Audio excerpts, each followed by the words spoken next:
Hi, I'm Chef Laura Hahn, chef and vlogger for Guilt-Free Foodie Cutie, here at Sweet Christine's Gluten-Free Bakery in Kennett Square, Pennsylvania. I'm going to show you how to make Qdoba rice. This is a really easy recipe. I love rice. Being gluten-free, rice is a great side dish to anything, so if you can spice it up a bit, why not?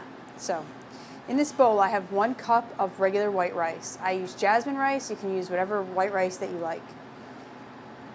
You're going to squeeze in a half of a lime. Okay, so now stir in your lime juice. You're going to add 1/8 of a cup of cilantro and just a pinch of salt. That's it. This recipe is so easy. Just going to stir everything together. Take your time. The hot rice and the cilantro smell so awesome together. Oh, that looks great. That looks really good.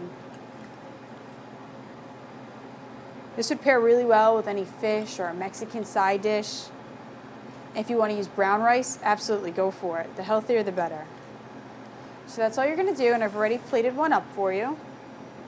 And you can just put it in a nice serving bowl. I use this nice black like guacamole dish, kind of go with the Qdoba theme, with some cilantro and some lime to garnish it, so if somebody's going to eat it, they know exactly what's in that dish, and that's it. That's how you make Qdoba rice. Again, I'm Chef Laura Hahn, chef and vlogger for Guilt-Free Foodie Cutie here at Sweet Christine's Bakery in Kennett Square, Pennsylvania. And that's how you make Qdoba rice. Enjoy!